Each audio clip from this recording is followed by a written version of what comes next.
Make us start.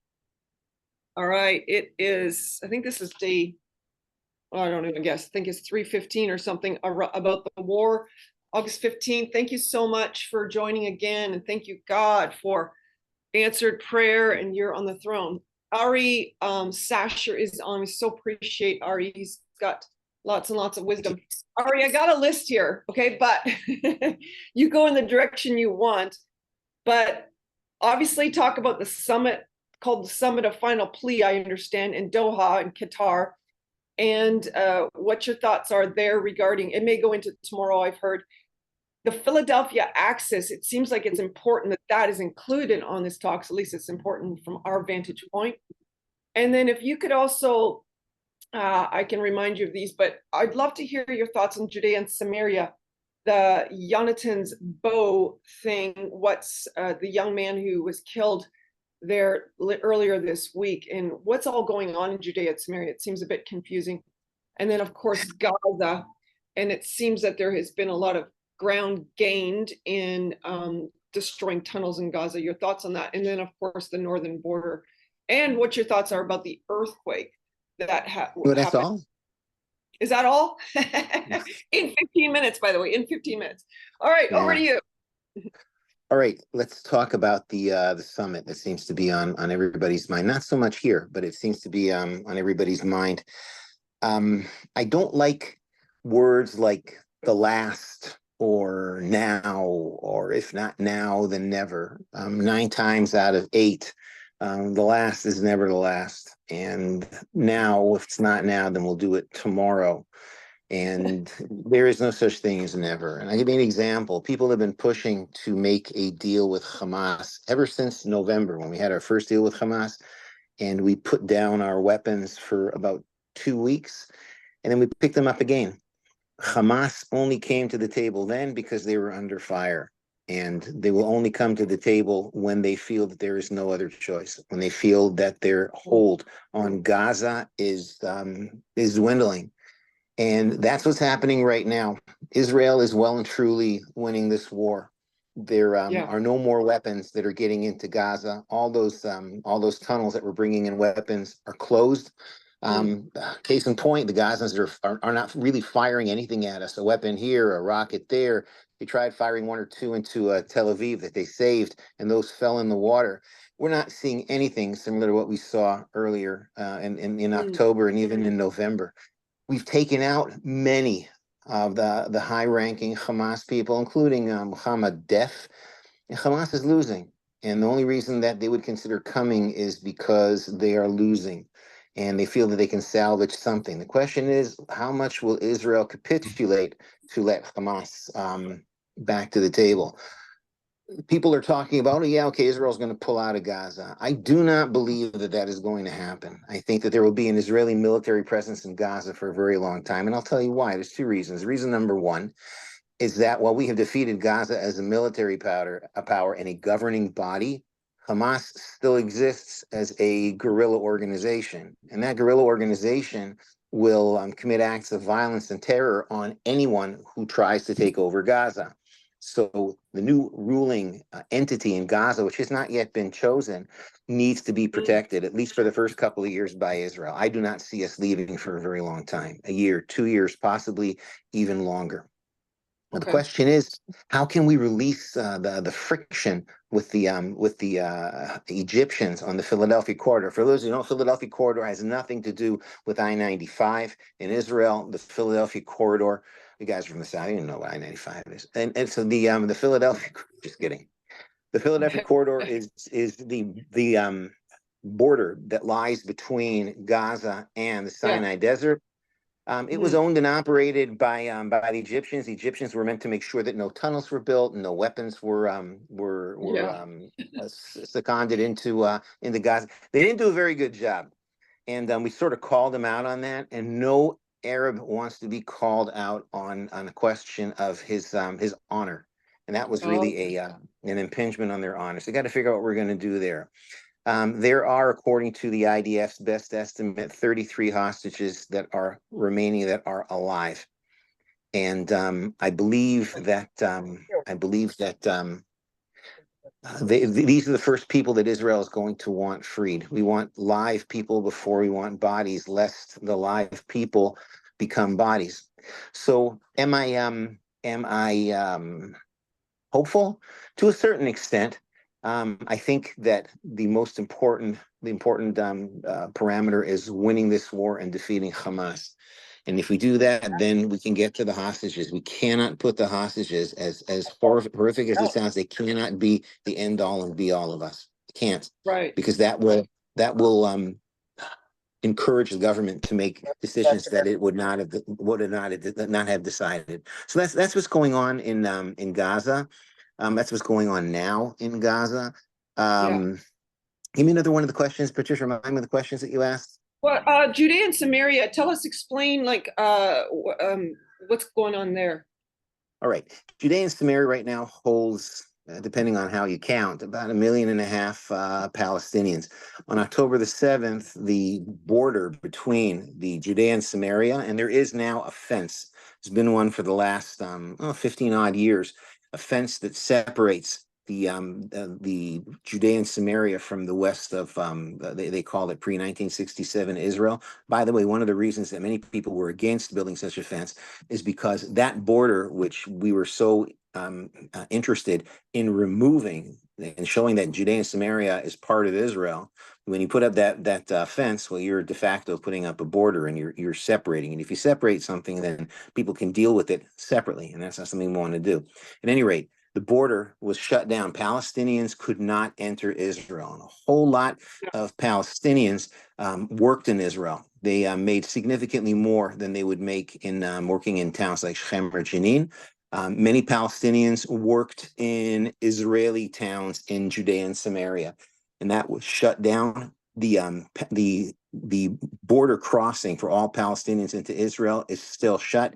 Anyone who is found in Israel is arrested and returned to Judea and Samaria, and the people who are found harboring this person are treated as if they were harboring a criminal.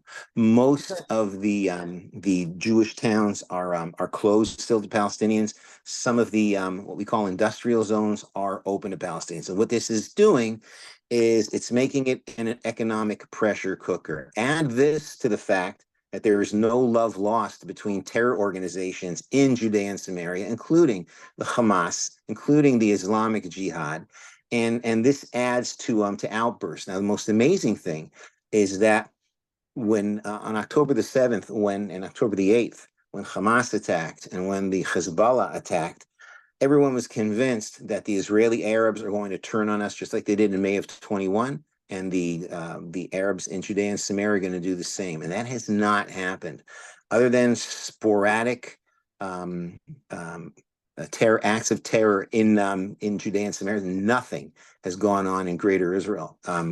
I drive to my hometown, to Moreshet, and I always pass a very large Arab town on the way. It's called Iblin, and in Iblin, um, there's a big sign outside the town.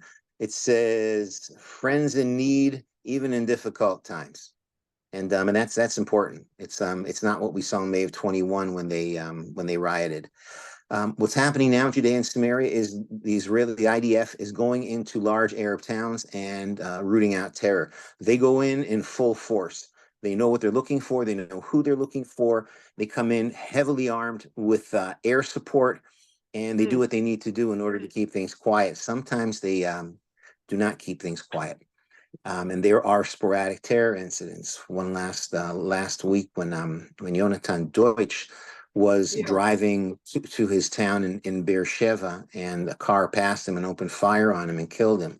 Now, No. Jonathan Deutsch, my daughter worked with his brother, so she went and paid a call. Everybody knows Oh, everybody around here, and something went up on the internet. He was just released from second or third tour of duty in Gaza from the reserves, and he and 10 or 20 of his compatriots were released, and many of them are Orthodox Jews. And it is customary that when an Orthodox person undergoes, when a religious Jew undergoes something that could have had it could have been dangerous to his life, then they say a blessing and they thank God for granting him Mm. granting him kindness who has saved me from all danger. And after they make that blessing, then the people in the audience say, he who has saved you from all danger, may he save you from any future danger. They uploaded a video of Jonathan Deutsch and his fellow soldiers saying that blessing 2 weeks ago. Wow. And you Wow. just look up and you say, God, Yeah. what are you thinking? Is this a case of mistaken identity? Right. That's It's so really hard. kind of horrific. I'll tell you an interesting story. That just Yeah. yesterday I paid a call to a friend whose brother died.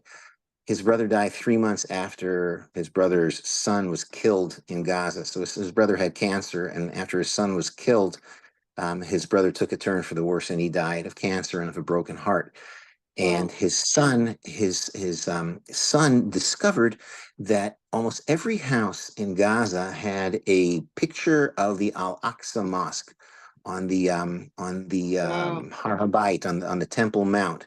And he said it is not right that Hamas have pictures of the Temple Mount and we don't. And he made it a point to start passing around and selling bumper stickers and magnets that had a picture of the Temple Mount and the third temple when it not yet built. They wanted as many Right. Jewish houses to have that because we have no less of a connection than they do. Nay, we have a greater connection than they do Yeah. because we Yeah. had two holy temples that were on that mount. And Yeah. last night at my friend's house, he talked less about his brother than about his nephew, whose death was still fresh in his mind. And he walked in, Wow. and everywhere you look, there are these bumper stickers. Take one. It's very, Wow. very difficult living. We are a nation with post-traumatic stress disorder. We've had it since 1948, Yeah. and Wow. October the 7th gave us the worst case. Oh, incredible. We were very gutted about Jonathan. He was about to be married, I know. He was. Uh, one couple more questions for you. This Sure. is super helpful for us, so I hope you don't mind this because this is helpful for us as we trying to targeted prayer things. Of course I don't. It's Just fine. your thoughts on the northern, like that earthquake in Lebanon, Syria. Did that do damage to Hezbollah's tunnels? And then just like Hezbollah, they're kind of being picked off as well. Some of those leaders by the IDF. Just what did you think about that earthquake? I don't think that that had any effect on Okay. Hezbollah. It was only 5.4 on the Richter scale, and its epicenter was in Syria. From my Syria, house, yeah, we didn't even feel it. And the tunnels that we're worried about in Hezbollah in Lebanon are those Hezbollah tunnels that are closer to the border. We're all yeah, trying to find the hand of God. And I find the hand of God in different places. I find the hand of God when I see Iron Dome intercepting a salvo of 100 rockets that are aimed at populated Israeli towns, and yet Iron Dome shoots down pretty much every single one of them. I don't think that that happens naturally, and not because we're good scientists. So that's where I see the hand of God. If we're waiting yeah. for another earthquake to decimate Hezbollah, I think we're going to wait for a long time. Hezbollah will be Okay. decimated if and when Israel uses our ingenuity, uses our soldiers, and uses the help of God to Right. to destroy Hezbollah. I don't know how and I don't know when, but I believe that that's the future. I was taught always to see God everywhere Yeah. in front of me. I try not to look. God's over there in the fire and the brimstone. I want to see God right in front of me. And that's what I try to do. Yeah, absolutely. And he's really the defender of Israel. Tell me, Liz here wants to know what you think about the border with Jordan. She said she read that 4,000 illegal immigrants have crossed the border already this year. Uh, Yeah, the border with yeah, Jordan go is ahead. hard to patrol. It's hard to patrol, and it takes a lot of help from our friends in Jordan. And over the years, there have been people that have illegally entered from Jordan. There's been arms that have illegally entered through Jordan. I don't think there's anything out of the ordinary. The Jordanians, no matter what they say on television, as April the 14th will show, they are not interested in a powerful Hamas. They are interested in a powerful Israel who can protect them from a powerful Iran.